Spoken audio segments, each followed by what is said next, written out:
Hello, my name is Ray Hughes, and I'm an interviewer for the Veterans History Project conducted by the Library of Congress in Washington, D.C. And today's date is the 25th of July, 2018.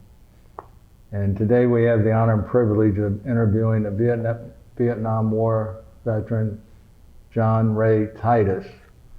And the cameraman today is Brian Powers, who's in charge of the Veterans History Project here in Cincinnati, but he's our cameraman today. And is it all right, Mr. Titus, to call you John? Yeah. John, yeah. John, if you would, what was your date of birth and where were you born?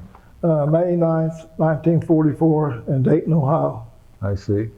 And your given name is Jon Ray Titus. Correct. T-I-T-U-S. Yeah, Jon. My grandmother named after two grandfathers, and she knew I was going to be a bad speller, so she took out the H. Good. That's logic. And what were your parents' names? William W. Titus and Ruby May Coughlin. Ruby May Coughlin. Hoffman? Mm-hmm. I see. And what did your dad do for a living, John? We had a small clothing store and used furniture store, and South Lebanon, a little town. Where at? South Lebanon, Ohio. South Lebanon? Mm-hmm. That wasn't anywhere near Cash Hamburger, was it? Real close to Cash. Save cash with cash. Yeah, he was famous. Oh, I always liked when Cash don't sell, Mary Lou don't eat. That's right. Yeah. And what, did you have used furniture and things of that nature, or what? Mostly used furniture, and a lot of it was even antiques. We didn't know it till we got there, and it was real interesting. I'll bet. How long did your dad have that? Oh, 15 years maybe. We went through 3 bad floods, and that's the third flood got us. We lost about everything we had. What river floods up there? Please? What river floods up Little there? Miami. Oh, the Little Miami, yeah. Okay. Yeah, we were 2 blocks from Little Miami. I see. Now, did your mother work out of the house? Yeah, she, after we lost stores, she worked at Shillito's in the shoe department, Tri-County. Oh, at Tri-County, Mm-hmm. Yeah. What year was that, would you say? It's in the 60s. I got out of high school, I got a job. I worked there part-time during school in stock. And so when she got on there, she would just ride with me, and another lady from Mason would ride with me. I see, yeah. That's about when they built that place, was in the 60s. Mm-hmm. Late, Tri-County Shopping Center, I mean. Yeah. What schools did you go to, John? Grade school and high school? South Lebanon Grade School and Kings Mills High School. I see. Now, did you graduate from high school? Yes, sir. Yeah, good. What year did you graduate, do you remember? 63. 63? Mm-hmm. Now, did you do sports while you were in high school? Yeah, baseball, track, and basketball. They didn't get a football team there about 2 years after I graduated. I see. Did you have any brothers and sisters, John? I have 2 brothers. And Bill, the oldest, and my youngest brother, James, about 18 months younger than I am. I see. Mm-hmm. And you show that you were born there in South Lebanon, and you moved to Mason. When did you move to Mason? About 10 years ago, maybe probably 10. Okay. So you lived in Dayton in South Lebanon most of your life there? No, I lived in Dayton when I worked there most of the time, but I grew up in South Lebanon. Okay. And, Do y'all belong to any church up there? It used to be Cornerstone, just got replaced to City Gate, Church of God. Church of God? Mm-hmm. Yeah. I used to belong to the Church of God too, when I was a kid, yeah. So what, were you drafted or did you join? No, I enlisted in 65, a year after I graduated, to get it with mechanic school. I thought I wanted to be a mechanic.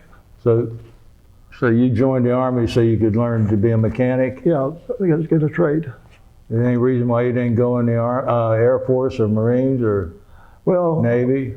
My brother and my uncle was in the Navy, supposed to go in the Navy, but I didn't swim that good, so I took the Army. Okay.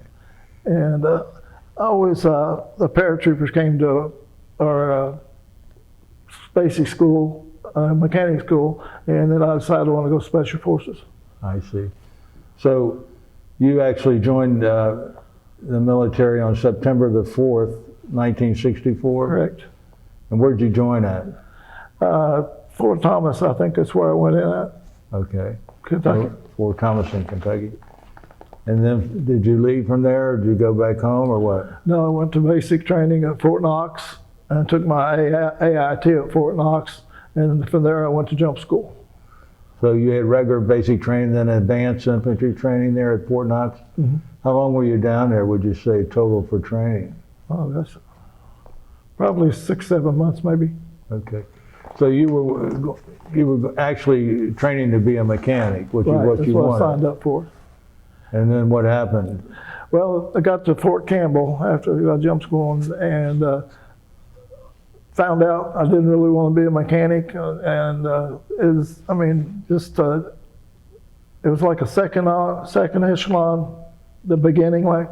But when I got down there, I really didn't enjoy it, and one of the main factors was that they called us in, all the mechanics and different people, if we wanted to go to medical school.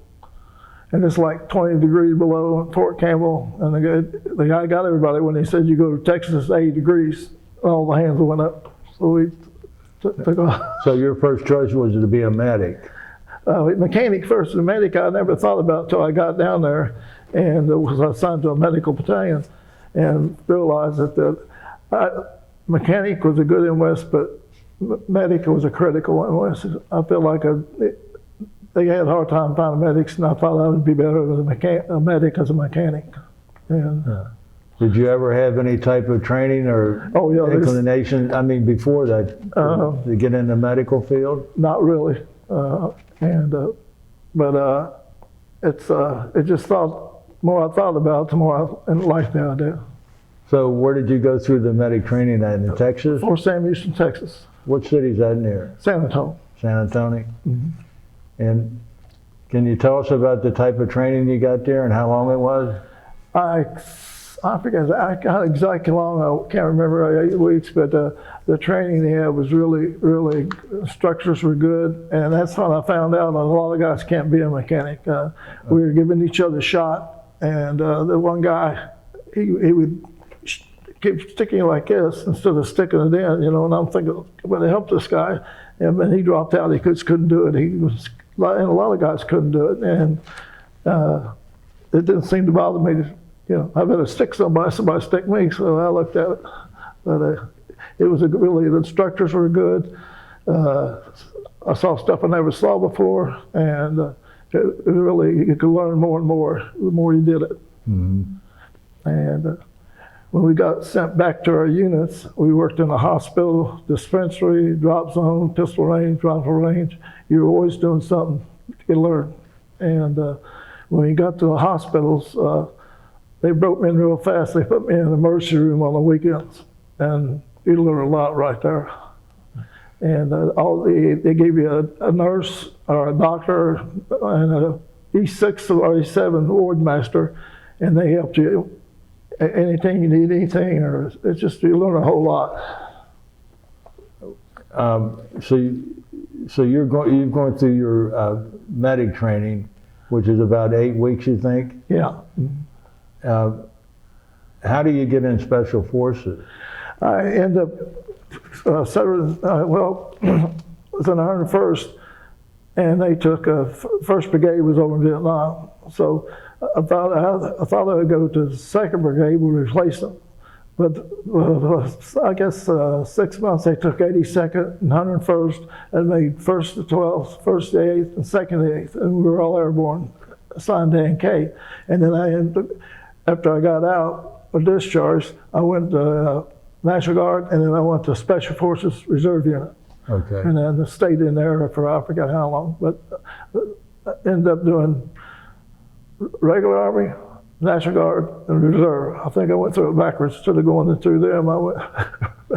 But I got 3 discharges. So So after your medical training, which is about 8 weeks, you're still in Texas? After that, they sent me back to Fort Campbell. And then we were assigned to the hospital, dispensaries, all the different rifle ranges, stuff like that. And we did that. And you really learn a lot. I learned more then, I guess, than any other time in the service. You're working in an actual hospital surrounding? Yeah, Fort Campbell Hospital. And if we worked on kids, they had a doctor watching us, make sure we made no mistakes. And the Army guys got good, families got good service, really, just as good as any other hospital. But they always watched us, make sure we did everything right. And learned a whole lot. And how long were you back down there at Fort Campbell then? Oh, gosh, maybe it was a year altogether before I went to Vietnam. So you were well trained. Yeah, and they told us in medical school, you might be in Vietnam, you better, and I always tried to learn the best I could, so I do the best I could. And while you were in Fort Campbell doing this duty, what outfit are you assigned to then? B Company, 326 Medical Battalion, Fort Campbell. Okay. And so you were there for how long, would you say? Till I went to Vietnam. Now you're still single now, right? Yes, sir. Yeah. And when did they decide to send you to Vietnam? Whenever they decided to make the first 8th, second 8th, first to 12th, as I guess just when I went when they sent me over. So I'm not sure how long. Probably a year and a half, maybe. Uh-huh. How did you get to Vietnam? Clearing post. Had the orders clearing post, and went over to get my ship pass, go on ship where most guys live. And the guy said, "You don't get a ship pass." He said, "You're critical. You get a flyover." So I was there in 24 hours. Where did you fly out of? I'm trying to think. Did you leave out of Cincinnati or? Yeah, we had stopped in Anchorage, and while we was there, I'd never been to Anchorage, so this is all new. And I had I made E for early, and then they made me the nurse or the doctor and a nurse put me in for E5, so I was E5. So I hit Alaska, and I got these 5 guys with me, and we were out walking around getting ready to take off from Alaska, and this guy hollered, "You're in a concealed area." We was next to the tower, and I told the guy, I said, "We're sorry, we're going to Vietnam." And they said, "Well, come on up here." Took us up there where they were at, and they had coffee and donuts, and they were showing the largest import, all the water planes. It was just beautiful. But the guys treated us like, oh, they were really, really nice. Who were they? Air controllers, and they took us up there with the control tower. And that was really interesting. Yeah. So you flew out of Anchorage to Vietnam? Yeah, I think we should have more stop. And then when we went on this way, and then when I came back home, we made the complete circle. Oh, okay. And that was really interesting. Where did you land at in Vietnam? Saigon. At Saigon? Yeah. And it was. What was your feeling when you first got off that plane? Oh man, it stunk so bad. I mean, it's like you walked to an open sewer, and the stewardess started spraying the door before we. I couldn't figure out why she's doing that until I got outside. It just stunk. It just really stunk. And the other guy thought so too, because it was something else. Now you're an E5 now, right? E6. E6. Yeah. That's a staff sergeant. Yeah. Yeah, I made that, and the National Guard unit. At first, I didn't know they had a special force group, but I found out it was in Dayton and Kings Mills. They got 2 different ones. And the National Guard's a good unit, but you feel like you're babysitting. I mean, some of the guys didn't have the training, but it was interesting. So you land in Saigon, and tell us what happens to you, like on day by day from there. Where do you go? And well, we stayed over there overnight and found out that the next day that they bombed the day before and got a bunch of guys going home. So then when they got out, they took us on convoy to our regular units, the 1st to the 8th, and there was a place called Canton. It was an empty French camp. And what they did, they took the oldest infantry guys, put them with the youngest infantry guys, and I went with the oldest medic and stayed with, he shadowed me. And the French camp was vacated. They had an ARV in there, supposed to be watching it. And we were in there, and one of the rooms we went into, the Viet Cong used a place for a school. They had on the wall how to shoot down a helicopter. You couldn't read the language, but you could see the picture of what it was trained for. And we're going through all this stuff, and we're going through what we did need in bandages, what we did, and while we was in there, we heard an explosion. And they hollered for the medics, and I was closest to the door and a lot lighter around the house. And I come around, and I seen 5 guys laying on the ground. There was a little fence. So I jumped it, and the guy hollered, "You're in a minefield." I said, "Oh no." So I started, Lord help me, and I didn't hit anything. So I made my way up, and the triggers on the mines were rusty. So the other guys put toilet paper on and I had to get the worst one, and the one sergeant was bleeding really bad, and I started working on him. And then the other mates come in, they were all unconscious. And for some reason, this said, "Get them out of there before they all die." And the sergeant said, "What's he talking about, Doc?" I said, "He's new, he don't know what he's talking about." And got him to calm down a little bit. But after we got them all out, they got them sent out, and it wasn't very long on me. The helicopters didn't like that, and that's basically the first day in Vietnam for me. Wow. Yeah, it's educational. Wow. And you're not armed, are you?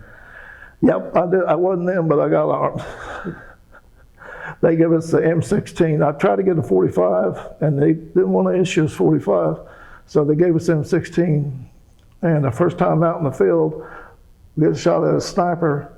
We got one shot off, and you had to take your cleaning rod, knock the round out to put another one in. I'm thinking, I don't like this. So our company, our CEO, Captain Plummer, in a big company, he got all my medics, myself, 45s. So we carried 45, and then we were set up at night. A couple nights later, and the VC walked in on the outpost, and he's brand new, never been the first couple of days of Vietnam, and I hear a burst of rounds. I run up to him, and he's on, "He's killing me, he's killing me." Well, what they did, they almost stepped on him, and he just closed his eyes and put a clip in him. And I said, "Buddy, he looks like Swiss cheese, he ain't gonna kill nobody." I said, "Do you want that carbine?" He said, "No." I said, "I carried the carbine all the time besides my 45. It worked, never did jam." It was a good, nice weapon. So, are you operating out of Saigon, or what camp are you operating out of? And K. And K? Yeah, and I think Pleiku on the other side of the pass. We went through Pleiku to get to NK. I see. And our job was to go out in the field, search, destroy. If anybody got surrounded and needed help, they sent us right to them. Copper went down, they sent us to them to get to the guys out. And basically what we did, stayed in the Central Highlands. And it was just beautiful, beautiful country.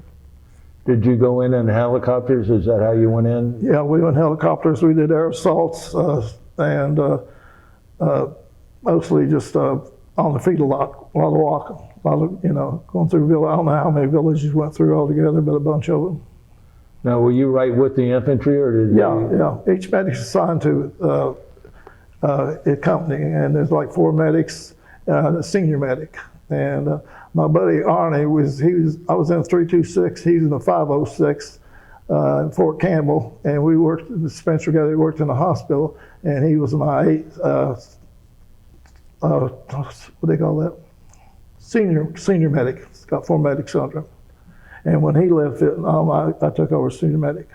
Now you're still with the 1st Battalion? 8th Cav. 8th Cavalry? Yeah. Right.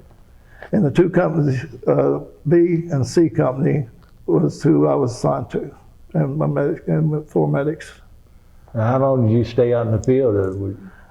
About all the time. We'd come in, basically they had scrub typhus and malaria, fever, and you couldn't tell what it was till you sent them to get a blood test, and they could tell you if the malaria was from a mosquito and the scrub typhus was from a mite. get into your boots.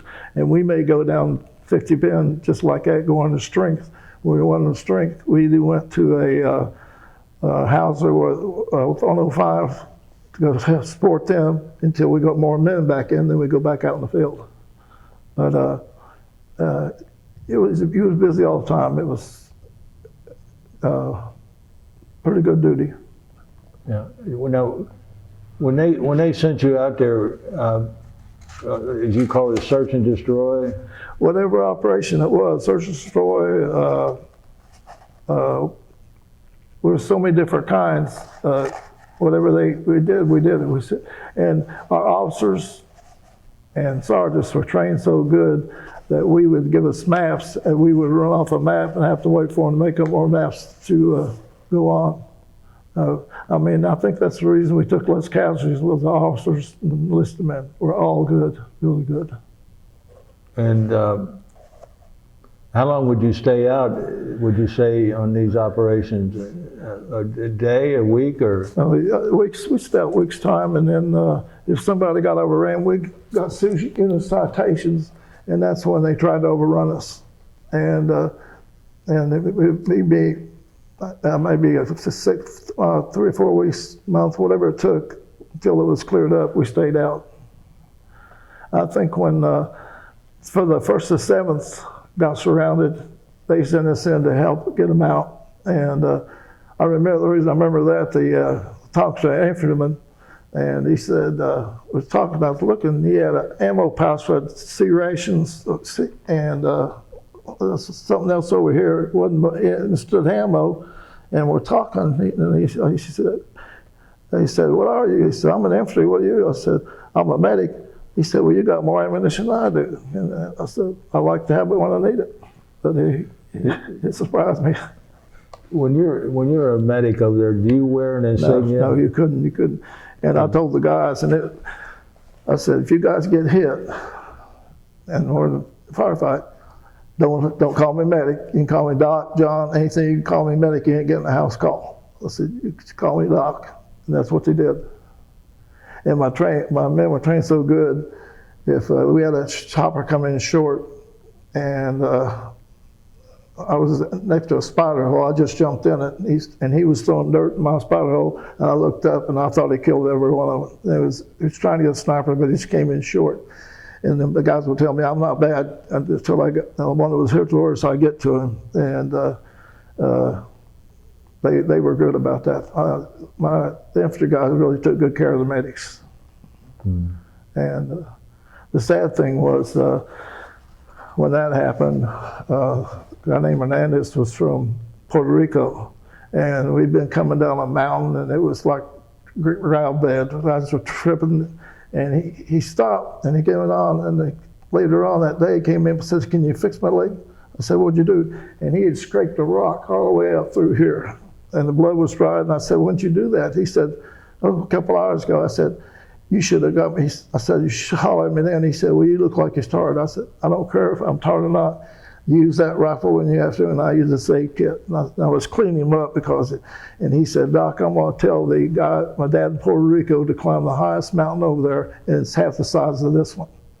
And then I set him up, and then a day or two later, when I got to him, he was hit with a 20 millimeter, and all you see his lung, his arm was hanging on about with a piece of skin, and all I could do was grab it and put my hand on the vein. It was shooting blood out like that, and hold him, and he died in my arms. And I couldn't do anything, and that's when a medic really feels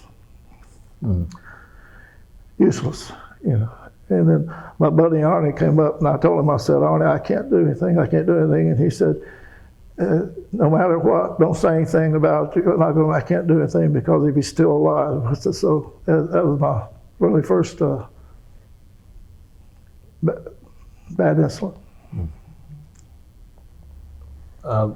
When you would come back in off of these incursions like that, did they give you any liberty or anything so you could wind down or something? Well, there really wasn't too many places to go. They had a place called Sin City, which was just, it had the right name. It was stunk in there, and you could get a haircut, but there was enough to do at the base camp that you had plenty to do if you wanted to. And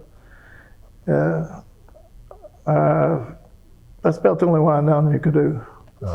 Yeah, the 55-gallon shower, and that was good to get. It's kind of cold, but other than that, it was okay. Some of your men that you treated while you were in the field, did they ever come back to their old unit with you, or? Right, they came back, and we have the 1st to the 8th has a reunion we try to go to every year, and I got to see a couple of them there. I looked for the reunion, but I missed it. And I've been like 20 years before I went to one, and I was surprised the guys that recognized me, because everybody changes. And my platoon sergeant, Harry Heater, was in World War II on a troop ship, and he was underage then, and then he went to Korea, and then he went to Vietnam. And that guy was amazing. He's just one of the best medics, senior medics you could get, and platoon medic, that's what he made. And he, with the reunion, how he recognized me, I can't believe you made it, I can't believe you made it. And then a couple guys come and hug me, and I figured they're the ones I worked on. And we still go to the reunions, and any of the guys should go to all of them. I mean, it's good to see the guys. Mm-hmm. And my platoon leader, Lieutenant McCarran then, he shows up, and when I got there, he had malaria, and he was on this mission, and the jungle was so thick he needed a machete, and the assistant battalion commander was up in the helicopter going around like this, telling him to move up, and he said, we're going as fast as we can, and he didn't allow for the jungle, I guess. And I'm watching, and next thing I know, this Viet Cong cuts loose, and I thought he just went out, but he got shot in the legs, what happened, but he went out and had a little headset. He was trying to climb out back in the chopper, didn't, bam, hit the water, and they got him out. But Lieutenant McCarran is really good officer. But I was fortunate I had all good officers and sergeants. They were all good. And they took care of us medics really good. Yeah. Yeah. You fought against both the Viet Cong and the ARVN? Right. Yeah, we ran into Vietnam, the Viet Cong in the jungle. We found them eating chow. We found them this here, and we had a black guy, and I can't remember his name, but I never had to worry about working on the Viet Cong. He went for the head, and he didn't miss. He was all I had to do was search and make sure any kind of document and anything they had on them, and I'd get it back to the CO. But the guys were sharp. They were sharp. The ARVN, or the Viet Cong, was always in the black pajamas. We had a couple battles with the North Vietnam regulars, and two times where they tried to overrun us, and they had like a khaki uniform, and if you got in their pocket, you pull out an opium tincture. They would pop out, take it, and come in. You had to knock a leg out or hit them to keep. They just kept on coming. Because they were high. Yeah, and then when they overran us, we going back for a body count, and there was three of them sitting up, and evidently the killed bird. They had dust on them. And they looked kind of ghostly looking. And we were getting the body count going up. And that night, my buddy Arnie, my ship medic, he said, I think the one on the machine gun was a woman. He said, let's go down. I said, I don't care if it's Moabite. I don't care if it's a woman or a man. So he went down there and cut her thing up, and she was a woman. And had two guys doing the ammo for her. She was deadly. They had filled the target. They knew exactly what they were trained almost as good as we were, almost. But I think four or 500, I can't remember the body count we had, but they tried to use flamethrowers to get rid of the bodies, and they ended up flying a small bulldozer to put them on the mass grave. But it's Were you actually overran it? They tried to overrun us, and they never overran us, but they were good. I remember after, I don't know how long a time it was, after I was sitting there eating a can of fruit cocktail, and they were burning the bodies, and and my hands are all, but I couldn't remember what happened. Just like a blink area, how long it was. Time, you just didn't know. But you just don't forget stuff like that. You try to, but it's hard to forget.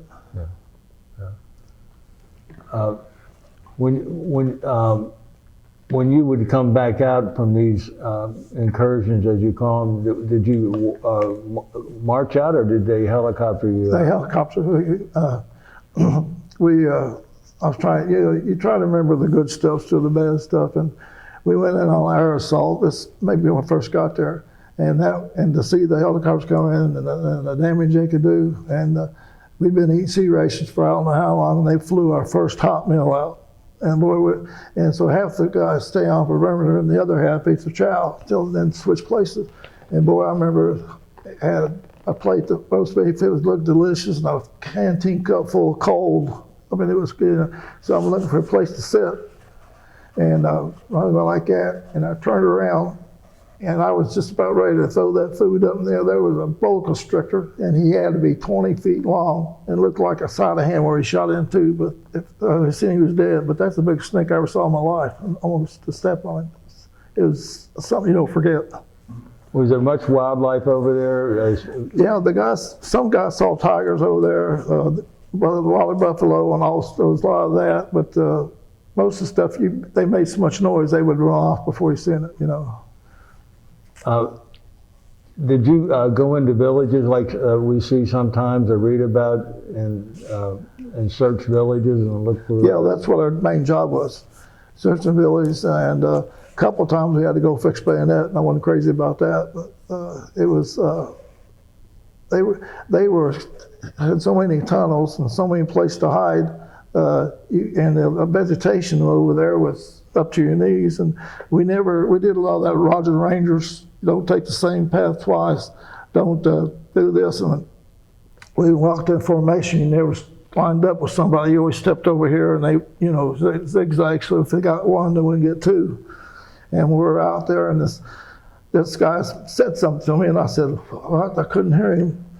So, but then he hollered again. I said, "What?" When I hollered, jumped just a little bit. Colin jumped up right beside me. I mean, I like to drop my weapon. The other guy did too. I grabbed him.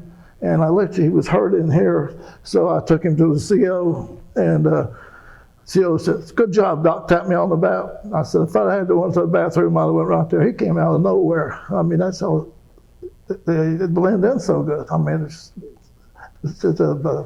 he came out of nowhere. You're lucky he was wounded. Yeah, and he was close as you and me. I mean, I said, "Oh," grabbed my heart, and the other guy dropped his weapon, scared both of us. Yeah. But I mean, how he blended in like that, I don't know. You could not underestimate him. If you did, you were dead. You come across a rice paddy on these dikes, and I looked down, and they have got a spider hole dug in next to the water, and there wasn't a drop of water in that spider hole. How they did that, I don't know. Just they were smart, and you could just never underestimate them. But you learn something new every day over there.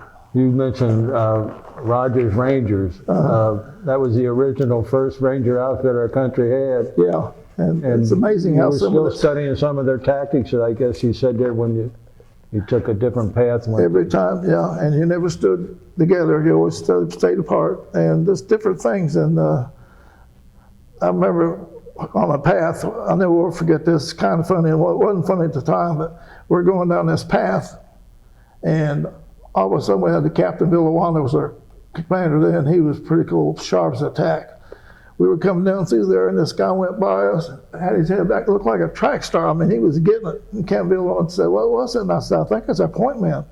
I said, "Well, what?" So we walked up ahead, and the path came this way, but there was another one on the other side of the woods, came into one, down the path. Well, evidently the point man come down there, and a Viet Cong come down that way, and we got up there as an M16, AK-47 laying side by side in the dirt.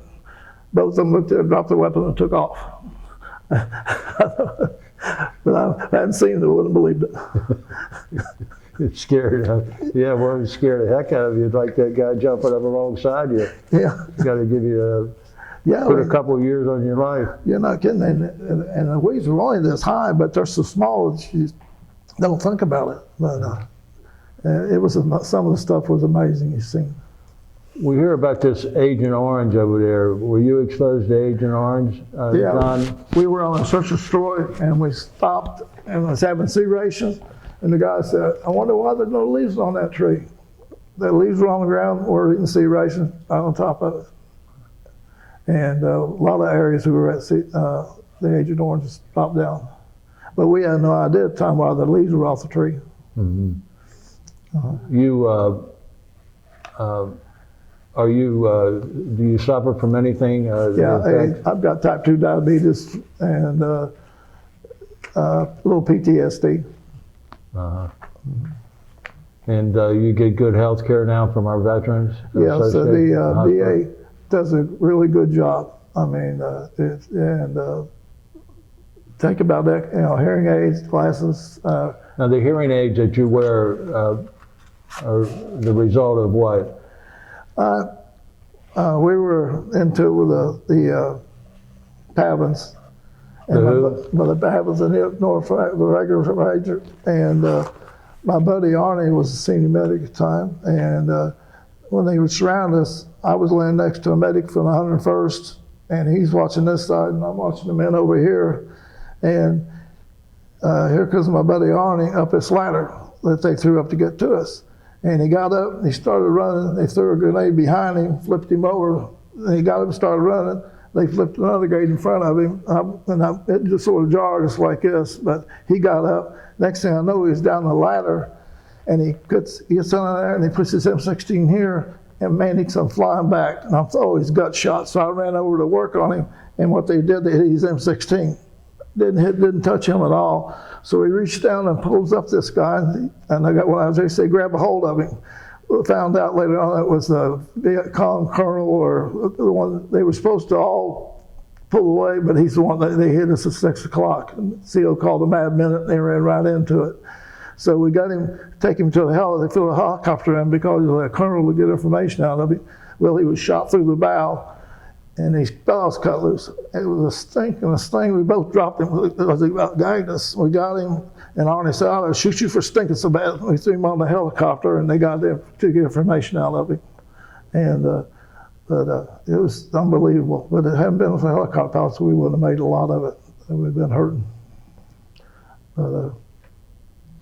And while we had enough spot behind us for the choppers to come in. And when the choppers would come in, we was low on ammo, they would throw the ammo and the sea rations, everything there. Then we would put the dead and the wounded, and they fly right back out. And they just didn't, they took care of us no matter what. And they should have got more credit than what they were get. I appreciate them. They come in right into the hot zones. Right, yeah. Take fire. Yeah, and this is regular Hueys. And medevacs did not, but Hueys were just as good as medevac. I mean, the pilots never got the credit they deserved. They saved us a couple times. And how long were you in those type of situations? Were you there a full year in combat like that? Yeah, yeah. And it was good one way. When you were going for another assault, if you were there, you didn't have to worry about being ambushed or anything like that. So got a lot of flying time. I enjoyed flying helicopters. I remember jumping to the ground as soon as but they didn't even land. We'd jump out and look over my shoulder, and there'd be tree branches hung up in the rudders where they come through them trees that fast. And it was amazing how they did that. How low did they get when you jumped out of the helicopter? Police. How low were you when they jumped out of the helicopter, would you say? 4 feet at least, sometimes 4, depends. He'd get as close as he could, but he never had to stop. We'd just come out and hit the ground. And there was only one LZ that I remember that we jumped out of. There was thousands of punji stakes. I mean, he had punji stakes all over. And one guy just got a nick. He didn't get even, but we couldn't believe it. We got down, started making our way, knocking them down.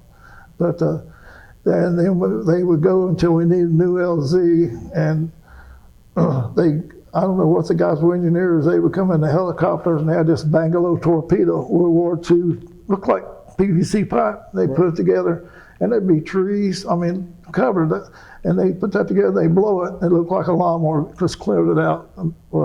Amazing what they could do and how they could do it. But,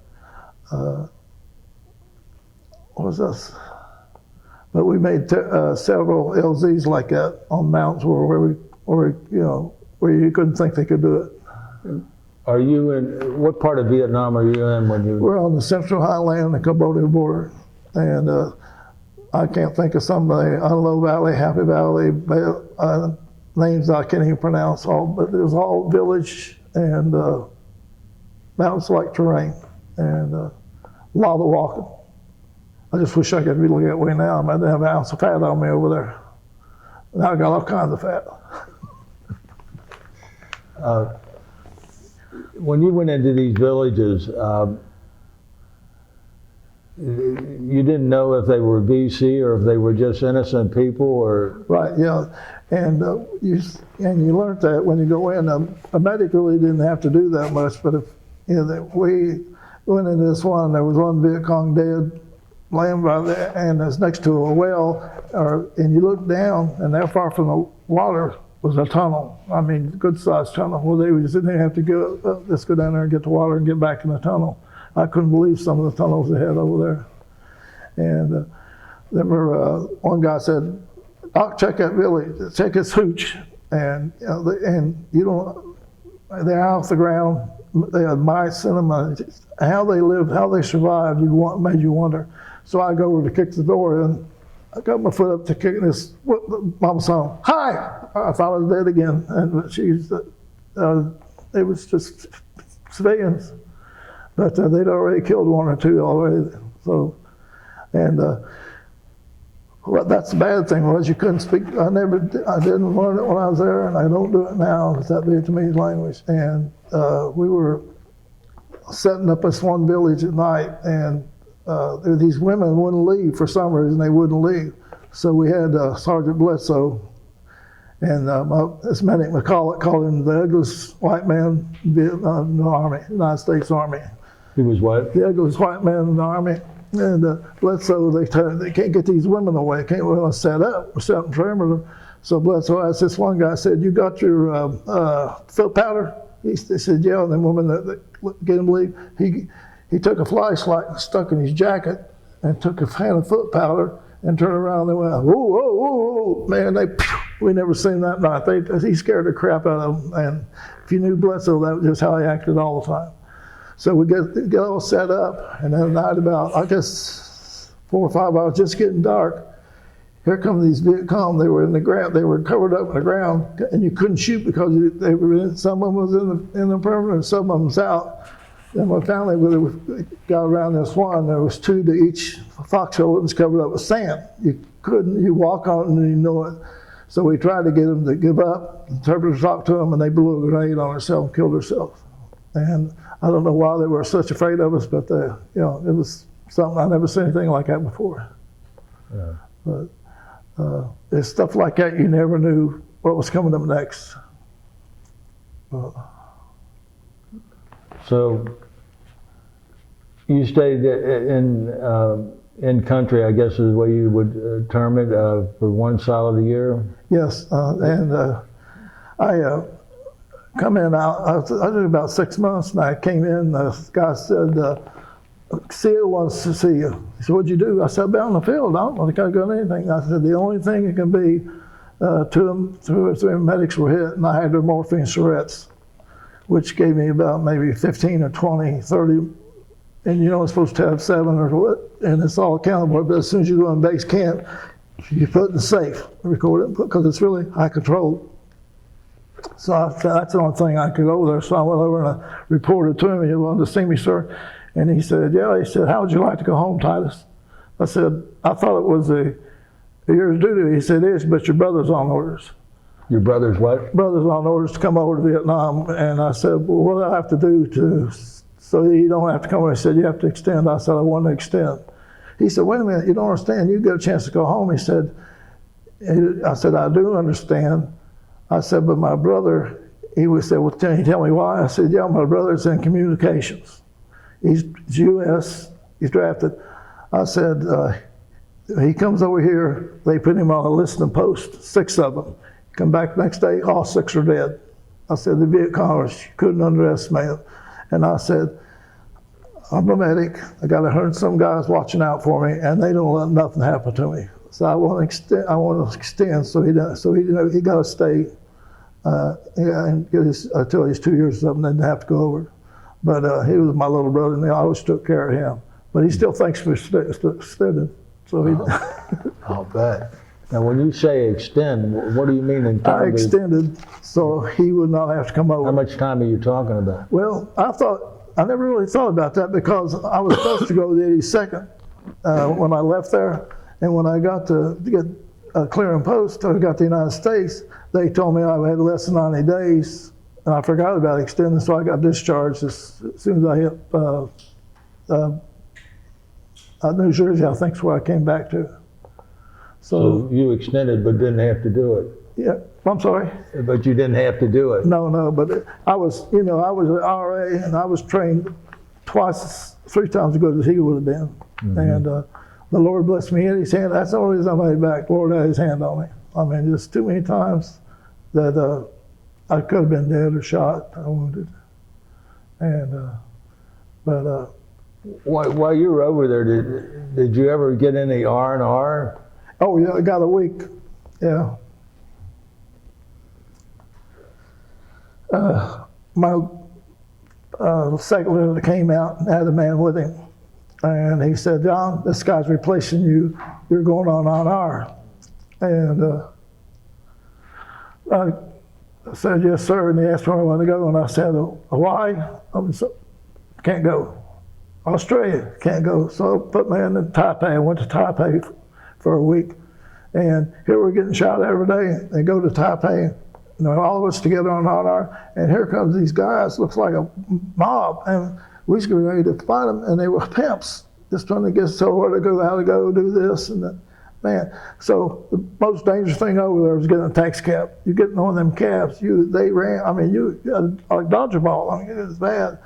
And they go in there, and then you give you a hotel, and you're there, and you knock on the door. Here's a guy that looks like an aircraft pilot with a stewardess, and they're going to sell you suits. They make any kind of suit, and so I got 4 nice suits. So and went to a park over there, and they got like a booth you sit in a bar, and they got 2 guys pushing you all over this, like amusement park, but there's no amusement, but just and it was interesting. So I got back to base camp, and my buddy Arnie, that was in the 506 in the hospital, he's acting kind of funny. He said, "Go look at the logbook." And I said, "Well, what's wrong?" And he said, "I couldn't figure him out." So I went over to the logbook, and I talked to the RTO, and I don't know, 1 or 2 days after I was left, the radio man, he had a little burn here. They walked to a village just like 1,000 we went into, and it was an ambush. And I had a bike lieutenant that was one of the best ones I ever served under. The RTO said 1 shot rang out. And he gave the lieutenant a headset. He got between the eyes, and then I lost 10 other buddies. And if I'd been there, I'd got it, but I was taken out, and that's hard to live with. Mm-hmm. Hard to live with.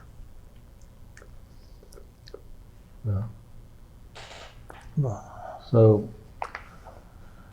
when do you get to come home then for good? When my tour of duty was over there. You remember when that was? Well, let me think. It was in 67 when I got discharged. And one thing I forgot, that we were going in on air assault, and I don't think I ever forget this. And they called it on, called off. We go in, it's getting dark. As soon as we get going in, they had a 51 caliber machine gun here and a 51 when they started raking the ships. And we were going in. I think I was next to last. They locked on the last chopper and blew him out of the air, just blew him out of the air. So when they landed, they had trees, the choppers, they just dropped us off where they wanted us.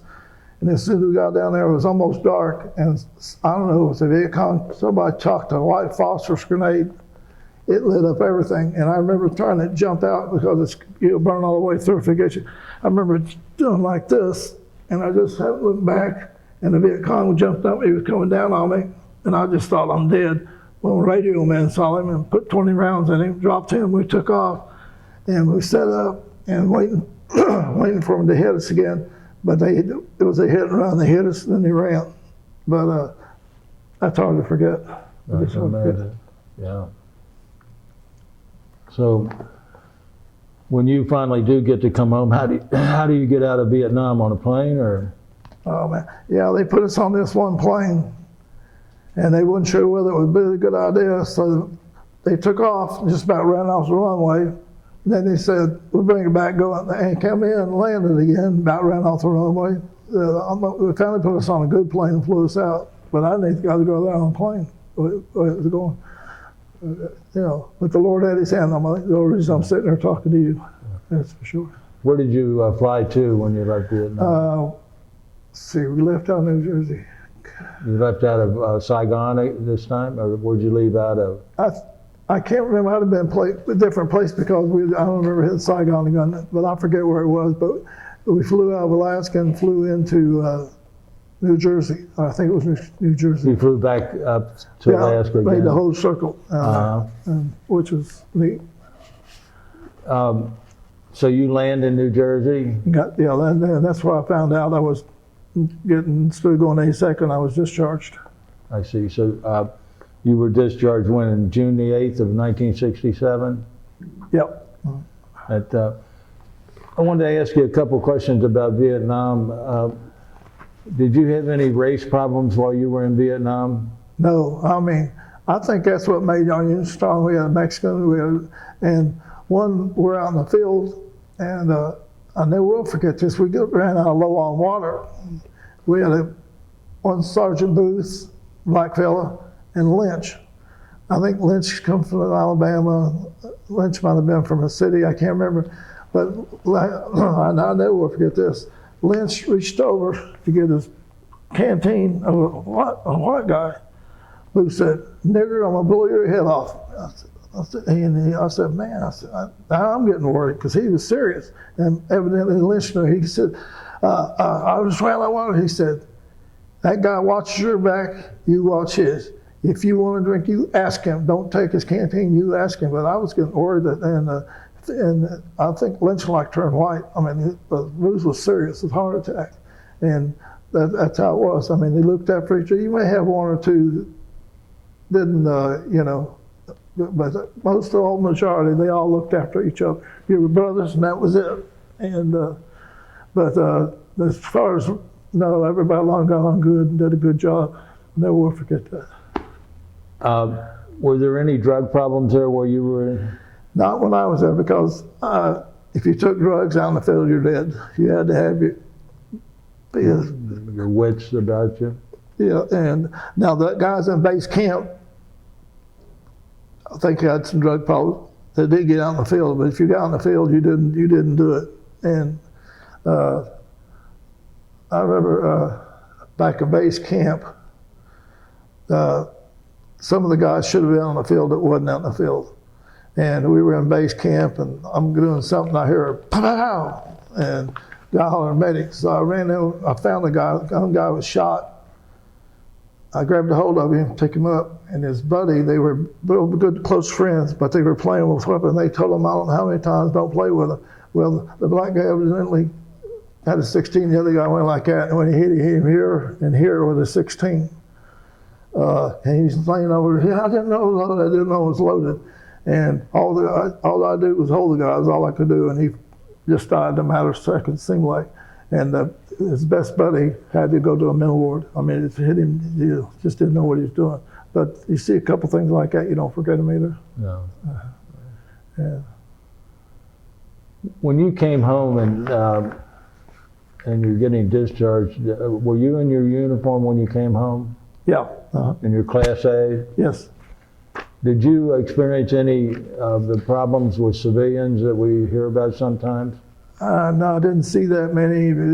They're just like you know, wasn't anything special. Just nobody said anything, and I'm just glad they didn't, because I don't know how I reacted.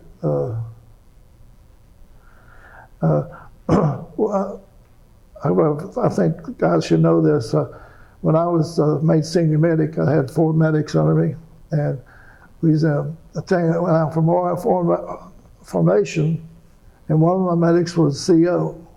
Didn't wear a weapon, didn't want to wear a weapon, and one of the best medics I had. So we're out. What's a CO? A conscientious objector, and his name was Tree, one of the best medics I had.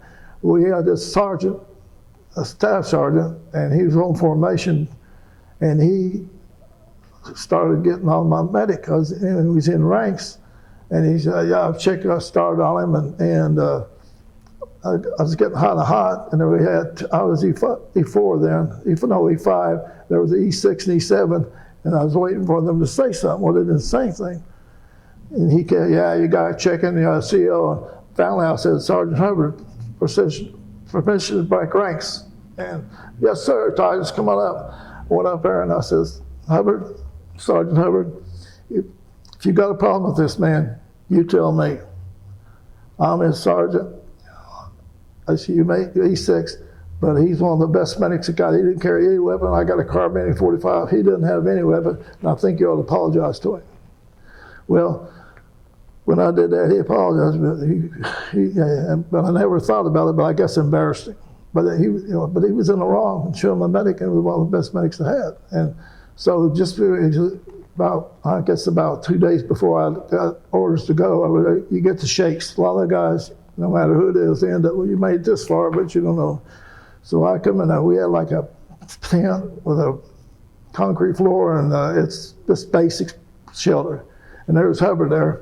So I come up there, and he turns around, he got a 45. He said, "Titus, you think I'm a chicken, don't you?" I said, "Hubbard, get that weapon out of my face." "Oh, it's not loaded." I said, "I've seen 3 guys over here killed with their weapons." I said, "Get it out of my face." "Oh, yeah, I'm no chicken, and he kept waving it from my face. So a kid came to the back door, and when he seen Hubbard, he turned around, the door slammed. When he turned his head, I was right beside my bunk. I got my 45. I cocked this load, I'm going to blow your head off. Because he had me upset. He just threw that weapon. It's not a weapon. And he was traffic drunk, and I think he got halfway sober before I left him. But I said, "I'll just shoot you right now." I said, I don't want to see you. I'll just shoot you in the leg and put you in the hospital. I don't want to see you. "Oh, you won't see me. You won't see me." So he took off. I never seen him. But the stuff like that. The last couple of days there, and but you never think something like that would happen, but it did. And he should have knew better, but he didn't. But I found out later on he was an alcoholic, and never did forget that. That was just should never happen. You ever see him again after you got? Never seen him. For some reason. He's never come to a reunion or anything. But I should have felt sorry for the guy. When we got over there, he was good to talk to. I did notice he drank a lot, and he would bring pictures out of his wife, and they're like in a burkini. "Yeah, this is what I got at home." Well, he met her in Germany. He was there maybe 2 months, and she sold the house, the cars, furniture, and took off for a cruise ship. And no wonder he started drinking. Yeah. Oh, well, it's good that you still have your sense of humor. Yeah. I think that's what helped me make it through there mostly was, because I remember at the reunions, the guy said, "Doc, what were in the most?" He was always smiling. And the guys are just like brothers. And when we meet at Middletown, it's the same way. They're just all brothers. So you came home, you're discharged. What do you do with your life then? Well, do you come back to Dayton, or where do you come back to? Yeah, I married my fiance. I will get married. Huh? I married my fiance because I would get married until I got back, in case I got, wounded. What's her name? Her name was Jackie, and bad thing was I didn't know it when after we got married. After about a year, found out she was hooked on drugs, and we had 2 kids, 2 boys, and it was like 13 years I tried to, but when they take that stuff, I mean, it just messes you up as bad as it does them. And it got to a point after 13 years, I said, listen, I've dried you out 2 times, and I don't mean it's cruel, but you got the drugs or you got me. If I dry you out one more time, it's like 3 strikes. I'm out of here. And that's ended up getting divorced on account of that. What was her maiden name? Reed. Reed. Mm-hmm. And she was the mother of 2 of your boys. Boys. What were your boys' names, or are your boys? John Ray Jr., he's the eldest, and Joseph Clay, the youngest, and 18 months difference. And they've turned out real good. So where are you working at while you're married to 13 years? General Motors. General Motors. What are you doing at General Motors? What type of work? Every job they had, it seemed like that's what I liked about the factory. If you got a foreman you couldn't get along with, just switch to a different department, go to a different shift, and I learned a lot. You learn a lot there. And all of us guys would get together and talk. And General Motors was really good until they decided to get greedy and sent our jobs overseas. And which plant did you work at? I worked at the Dayton plant in Moraine City. And where? Moraine City. Moraine City. Yeah, plant 2 was there, and then plant 1, and it was a good place to work. A lot of people, but when they started selling our park and all of our stuff, and they got a 10-year plan. They know what they're doing. They eventually closed the plant down.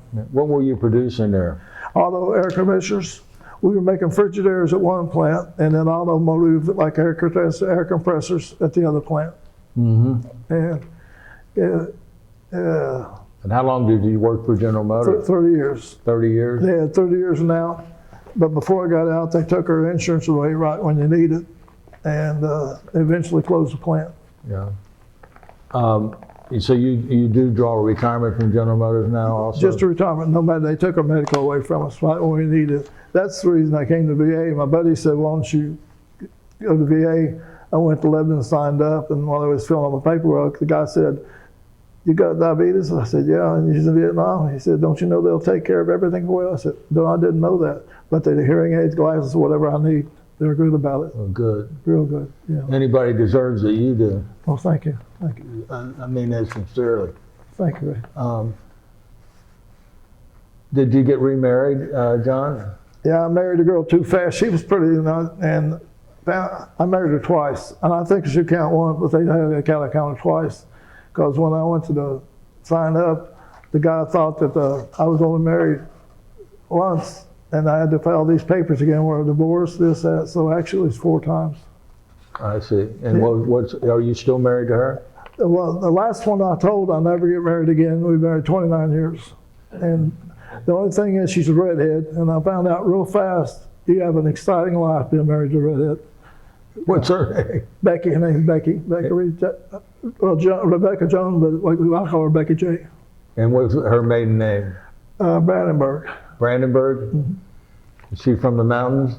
She's from Kings Mills, and they're about all her life. Her dad, I was fortunate, one of the best father-in-laws you could ever have. I would go like the metal hunt. He loved to fish. He reported to Florida. So we would go down there for 2 weeks, and I'd have to rest that. He'd play golf. He'd play golf, take you fishing, take you do this. And I was going to teach my wife how to shoot one time, and I forgot about Paul being a crack shot, and she outshot me. My dad laughed, had tears out. I'd take that gun away from her, but he was just the best father-in-law. I loved to metal hunt, metal detect in the ocean. And I'd be out there with him. And if I wanted to stay out there 6 hours, he would fish for 6 hours. And I'd have to say, let's go before he'd leave. We'd come back, and I'm just showing myself. And my wife and this wife, she said, I'm going to get a metal detector like John. I said, you are? He said, yeah. He said, I'm not putting any batteries in mine.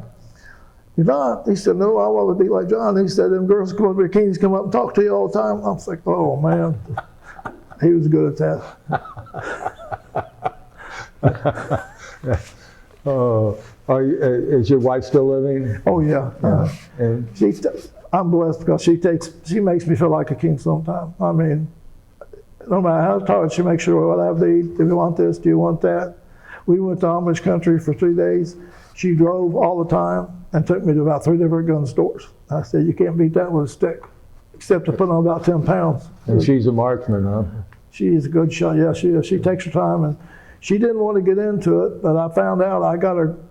We got 3 girls for $3, and they're better to me than my boys are. But I got them into concealed carry. They all got it, and then she had to get hers. Yeah. Yeah. Better be careful with that redhead. Yeah, you got that right. I make sure her gun's locked up all the time. What's your daughter's names? Bridget, Ginger, yeah, Bridget's the eldest, then Ginger's the middle one, and then Jeanette's the youngest.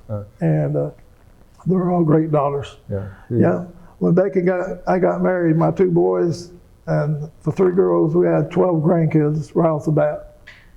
And that was a blast. And now we've got 13 or 14 greats. I'm losing count on the great grandkids. I think our youngest one just turned 2 years old, the greats. And so I've been to more basketball, soccer games, and you can shake a stick at. You've been blessed in many, many ways. Many ways, yeah. And I don't take them for granted. Yeah.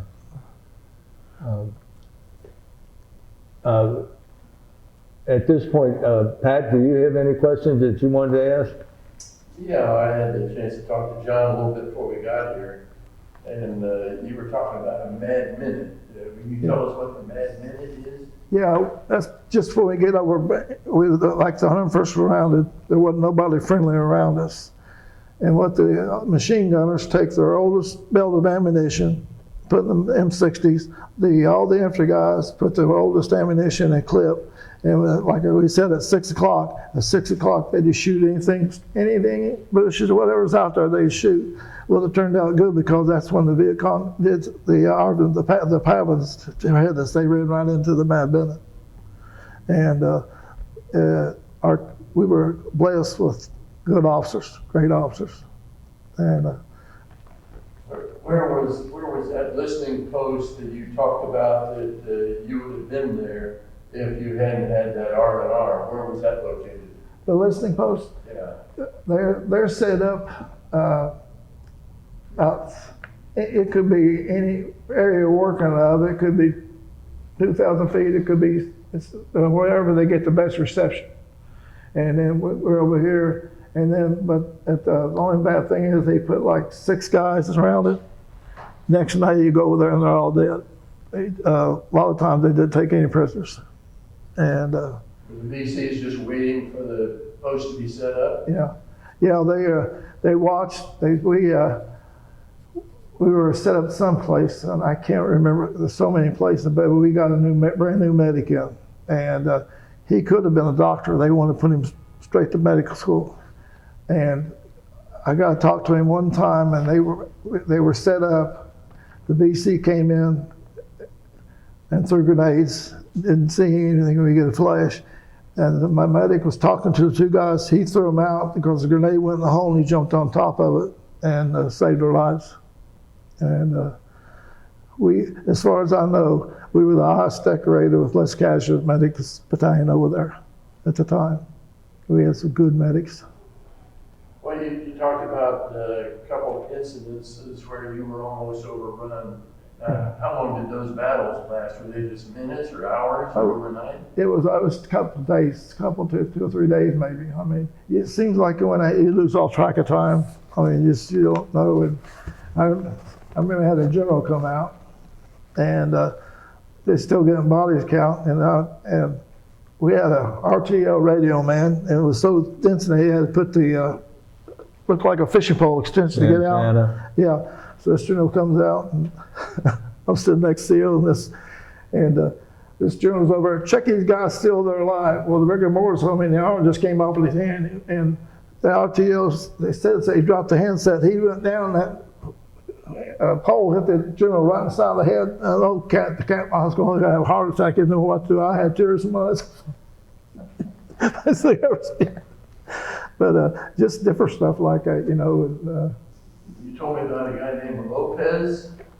Lopez? Oh, Little Ranger. We had a little Ranger. He was about 5 foot something. And after the little run, we were getting a body count. And Lopez was right behind me. And I see this guy. There's so many of them. And they were shot. And they couldn't move. And I'm going to bang. I said, oh, no. And Lopez. And so I got a little bit farther. Bang. and he was emergency, I guess what he was doing. I was getting worried. And he said, well, Doc, he need another eye. I said, okay, Lopez, no, I don't know what's that. I've never been in that position before. So my sergeant's black sergeant, and he gets a call, Lopez. He says, Sergeant, we got where it can't do anything. What do we do with him? He said, tie him up. He said, right, fire him up. When he did that, it was a guy UPS, solid. UPI?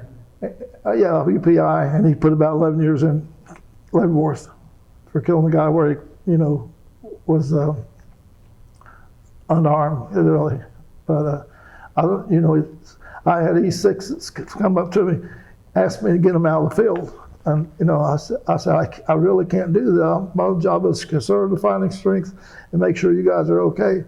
And he said, I've never been trained in that, medics. And I told him, I said, the only thing I can do is we'll get back to base camp. We'll go see the chaplain. The chaplain can help you more than I can, but and you don't know, how to handle that.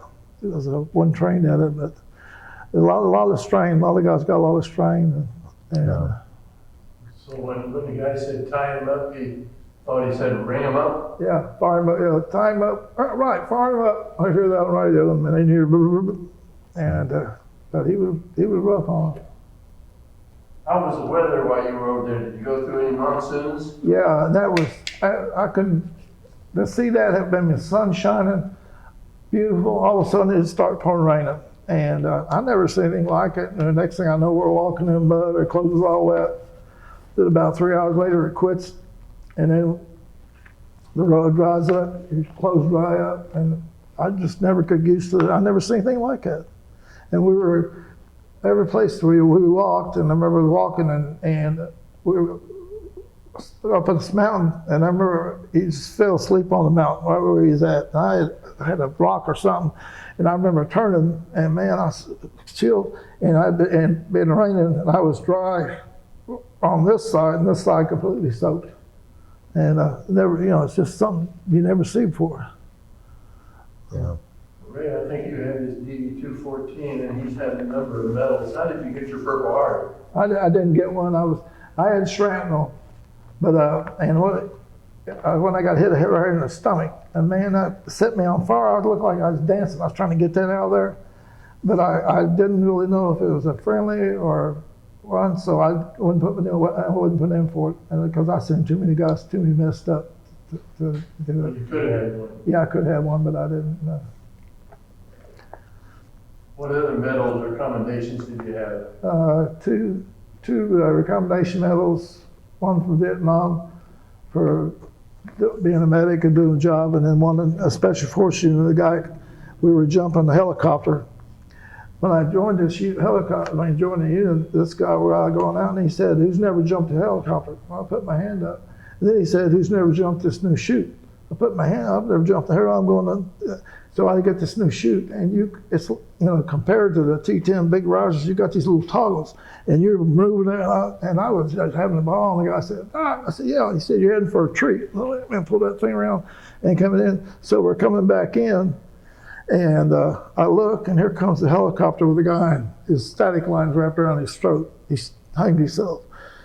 There were two medics. I said, grab that door off where the helicopter door, and don't let his feet hit the ground. Put him in there and sit him in the chopper. So as soon as he did that, he jumped. I told the guy, go to Wright Patterson, and he was completely blue. I mean, he's cold as a cucumber. And we got him off, and I started CPR. And the time we got to the hospital, he was conscious. So we took him in, had the doctor check him over. He had some injuries that I didn't know about, and he was real good. And they gave me a commendation medal for that. But his name was Buddy Roach. Every time I see Buddy, I get a hug, whether I need it or not. He's a pretty cool guy. But how he did that, I still don't know. But he was just hanging there like he was hanging from a guillotine. Mm. And Wow. but we had 2 unit citations, and that was where they tried to overrun us. But I don't think it says on the record about that. But I'm just thankful I'm sitting there talking to you guys. Really am. Well, I appreciate it. Thank you very much. Thank you. Brian? Yeah, I had a couple of questions. I I was wondering, as a medic, what kind of stuff would you have in your kit? What was something you always, when you knew you were going to be going out, that you would have in there that you knew you were going to use? We were lucky because most of the aid kits are this big. And I talked to a corpsman and they could put stuff in their pockets. And then have to go through these swamps. We had an M5 aid kit bag. It was about that big and it fit right on your rucksack. And you could carry extra supplies, whatever you need. And so we took a lot of bandages more than anything and doubled up in the antibiotics because the infection was so bad over there. So just most stuff for infection and for malaria, the little white pill and the horse pill. We had a big orange one, carried a lot of extra of them. And I carried 4 or 5 canteens with strap on there because you always had water to clean somebody up with. So first aid to life safe, most stuff. Did you have to carry, did people carry stuff? I know there were a lot of insects and bugs and things in the waters and stuff like that. Did you have to carry for any of that, or did the soldiers usually have something? They usually had some. I carried a little extra because you could lose it or anything like that. But we had, I think one of the funniest things, it was an officer, I'm not trying to make fun of him, but we had Lieutenant Laffey, and he always wanted to put him in for a medal. And I'm thinking, well, you got to do something first. So we're out in the jungle, and there's 3 of them there, and he hollers, I'm hit, Doc, I'm hit. And we don't hear nothing, no bullet sound, no nothing. I'm thinking, what in the world? He turned around, and here's blood up and down his glasses. I took his helmet, and there was a leech on his eye like that. So I flipped the leech down, and I said, I think you're okay now. But I never did forget that. Oh, Did you encounter or work with in any ways the mobile units? I'm sorry? Like mobile hospitals, did you guys encounter or work in any kind of way with mobile hospitals? No, they had them, I don't know what they call the crane, that big, you could put an operating room in there. But we were on the move so much, all we would do was send them to Pleiku, and as soon as they'd take them straight to the hospital. And that saved a lot of lives. And, what was it? I tried, whenever I talk or get really, I try to think the funny things happen over there. And we were going through these villages and we were fixed bayonet. Well, the guy tripped and stuck the bayonet right here in the sergeant and got his foot off and got the antibiotics to him like that. And this sergeant been for life, or she may be 50 years old before it's just late 40s, but to us it was real old. He was old, So when he did that, we were going in an open field. The cover was about maybe 100 some feet from us. They cut loose. We took off running, and that sergeant with that gut, he half-tracked us. I mean, he ran off and left us. I thought I was in good shape, but he could fly, and I never did forget that. But if it wasn't for the war, that's undoubtedly that jungle's the prettiest place I've ever been. It's just beautiful. You mentioned you became senior medic. Yes, sir. So how did you guys work out? Were you assigned to certain units? Or Yeah. something? How did that all work? The headquarters assign you to the companies, and I was assigned to B and C Company. Bravo Bulls and Death from Above was Charlie Company, and they carry a deck of cards with a skull and it says Death from Above, and they would stick at the mouths of Viet Cong they killed, and they were all trained good. I mean, if you was one company just like the other one, they were trained well, and I think that's why we took less casualties. And remember a C Company, we come in back to base camp. C Company went over there, and Martha Ray came in, and she was there, and just all C Companies there, and she started putting this, and she'd be out of the mind, she go, and I mean, she was fabulous. Everybody loved her, but that was a treat seeing her over there. I can imagine. Where did you see her? Where was she? She came to our area. She came to the 1st to 8th area. And came into like a kitchen or something. I can't remember where she was, but I remember she was getting up there, and she was still really good, and everybody loved her. She was sweet. Was that the only entertainer or anybody over there that you ran into, or? I was coming back from someplace, and I don't know if it was Bob Hope or Billy Grant. One of them was over there. I got to see a little bit of. But basically, we stayed right there in A&K. Did you say Billy Graham? Billy Graham or somebody came through. I can't remember which one it was, but there was so crowded you couldn't hardly see for that. I mean, it was a good crowd. But I'd like to see Bob Hope, but a different time frame, I guess. I was curious about some of the places that you ended up sleeping when you were over there. Can you recall different places that you slept? Situations? Yeah, they put us on these housing areas, and we get low on men, and we set up a shelter half, and they'd have a fire mission, and it was really good. But we set up this one time, and I forget what kind of houser it was, but it looked like a tank with a bulldozer blade on the back, and it was a large one. And so we set up like we did on the 105s.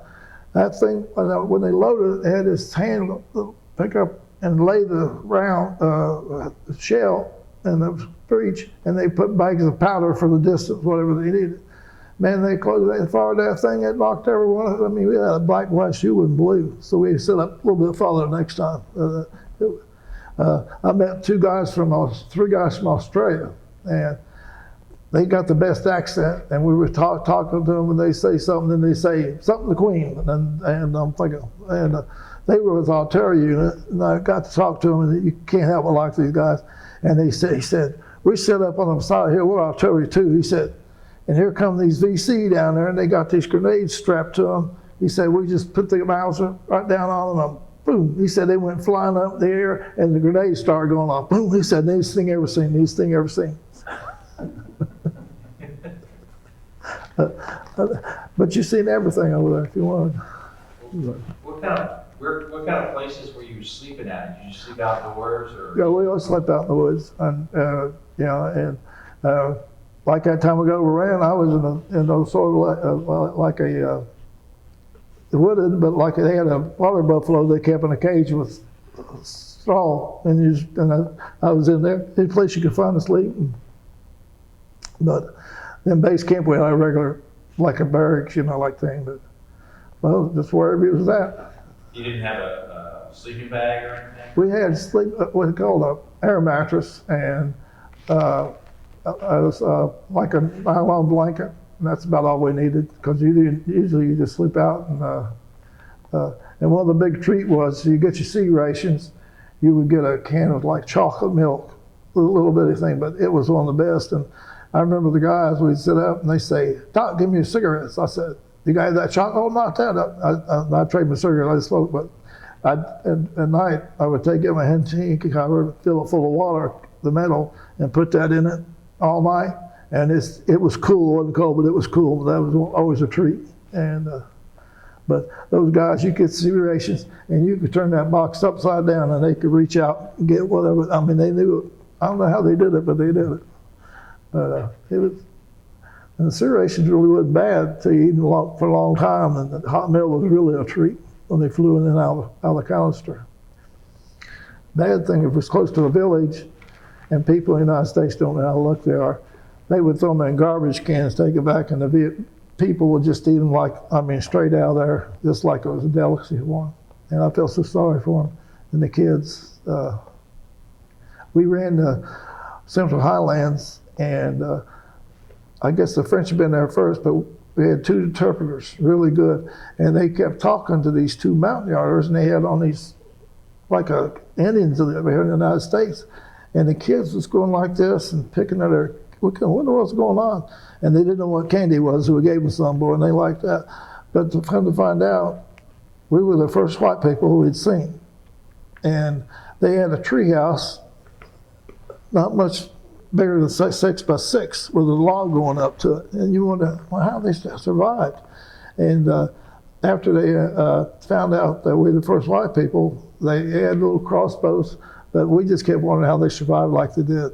I mean, didn't have anything, Wow. It was really educational too. If a guy wanted to learn. Did you communicate much with Vietnam people? Did you pick up any of the language or phrases? I really, the only thing I was, Dee, think it out. Get out of here before I cut your throat. Something like that. I mean, that's all. About all. Voodoo dinky down, something like that. But that was a bad thing. The kids were hurt. The Viet Cong didn't ever there to see the village. They used to shoot right through them. And I remember trying to bang the little guy, but his ear was half tore off. And I couldn't communicate, and I really felt bad. And then they had just 2 interpreters, and they were CL mostly. But that was a sad thing. And it sort of hurt me to work on the kids because they couldn't understand what she was doing. We had one doctor. There was 3 doctors had signed there, and the name was Dr. Dresner. Well, the one doctor he replaced never got out of base camp. The farthest he ever got was forward CP, but Dr. Dresner would go out in the field with you, and he was cool, and he was a regular Army, and I call him a legs done jumper, and he was just a leg. But he went to Okinawa one way he's out in the field and got his wings. So he'll go out in the field next time he's with us. And we're going through these villages, and he starts to get a sick call. And here comes this girl, and she was limping. And she might have been 15 or so young, and rolled her leg up, had the black pajamas, and man, she had a swelled up red, and the line was going up towards her heart infection. And he said, she's infected, we got to get this cleaned out, get her out, she'll die. So we put her in a hammock, and I was holding one leg, another guy was holding 2 guys. He took a scalpel, just a regular scalpel, and he went like that. When she turned her head, he just laid her open and started cleaning that, and she had stuck with a thorn that big and broke off with her. And he got it all cleaned off and sutured her. And but if she had been dead, so about, I don't know how many months later, I'm going through this village. Yeah. I have no idea what she's talking about. Yeah. And she stopped me and pulled her leg up. She had a hairline scar, and she was thanking me for her leg. But she, that really felt good, helping them. But Dr. Dresner was an outstanding officer to his doctor, and. Did you ever think about doing anything with medicine after you got out of service, like going in hospital? Yeah, I thought about it, but General Motors was so close, and first, whenever I applied for it, I got it, so I just went with General Motors. Well, I think you were back before the Tet Offense happened, I guess. Yeah, the Tet Offensive was 1968. Yeah, I was home in '67.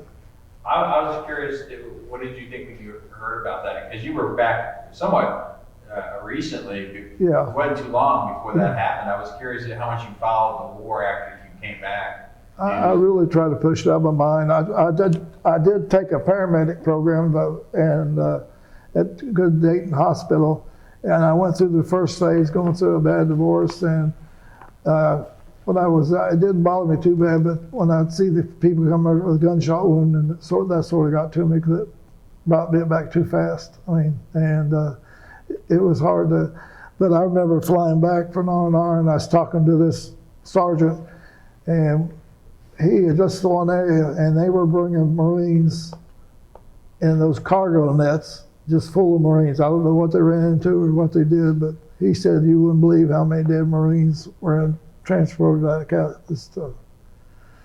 But yeah, it was hard.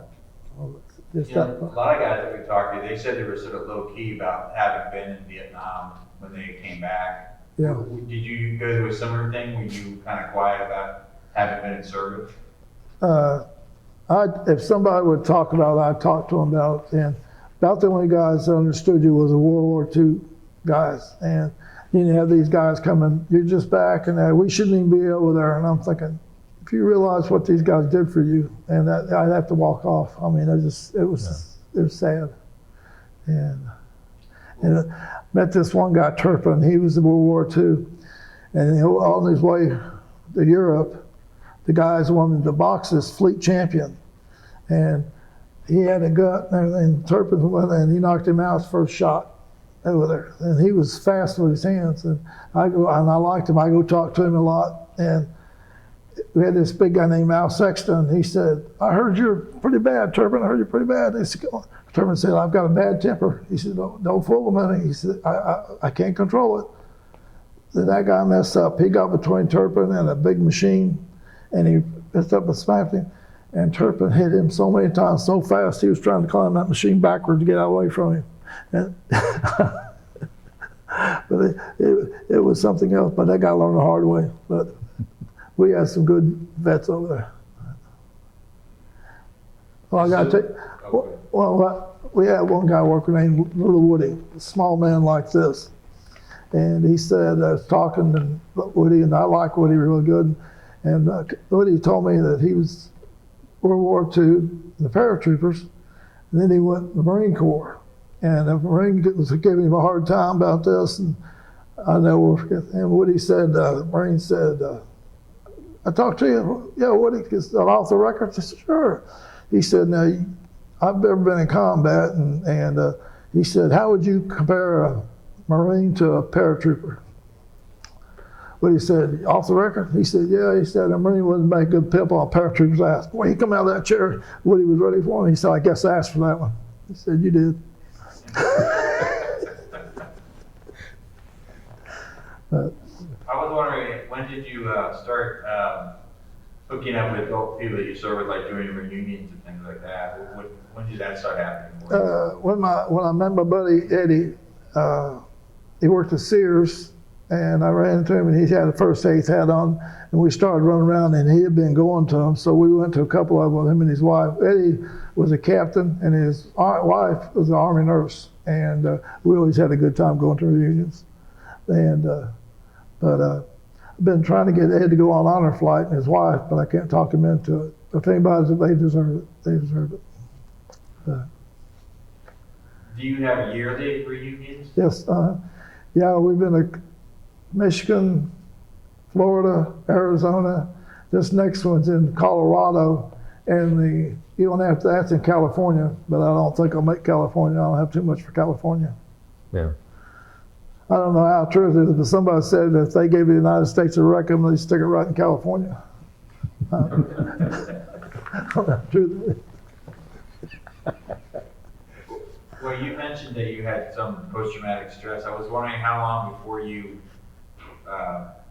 got treated for that or saw help? I still take classes and stuff for it, and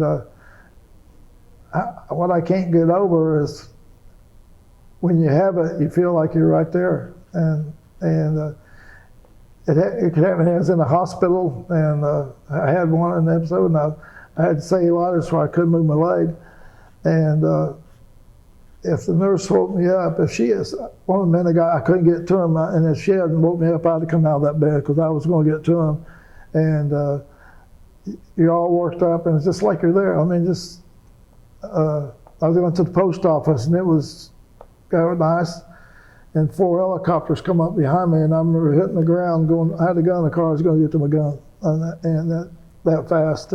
I mean, it's. I can't remember if somebody says to me, but I can't forget what happened over there. And it's just like I'm sitting there talking to you. I can't control it. And Yeah. Well, how long did it take for you to start getting some treatment for that? How long did you? I was supposed to see a psychiatrist for a little bit. I did, and they dropped the ball, and they dropped the ball a couple times from the VA. And I guess there's so many they can't help it. But I cannot complain about the VA's health. I mean, taking care of it, they do the job. But well, I have one last one. You mentioned honor flights. So have you gone on honor? oh yeah. Can you talk about your experience doing that? That was one of the best things I've ever done. And all the guys with me, we have a PTS group. Veteran Social. Thank you, Veteran Social Command. And I don't know a guy that did not like it. I mean, it really made you feel good. And I want my buddy Ed and his wife to go on it because they deserve it. But it just made you feel good. And they took such good care of us and had it planned out, and had the motorcycle escorts. Boy, that was nice. They feel like a big shot, because we never stopped at the freeway, and the motorcycle cops, they blocked the intersections, and that way we got to every place we were supposed to go to. But they went out of their way to make you feel at home, and it was super nice. And I think all the veterans ought to go on it if they can, because it's nice. It is real nice. Well, thanks. That's all the questions I have. Well, we've reached the end of our interview, but I have to tell you what a pleasure it is to meet you. Well, thank And I don't know how to express our gratitude to you and men like you. Well, thank you. Appreciate it. And I thank you for your service to our country and your patriotism. Thank you. Thank you, sir. Thank you very much. Yeah.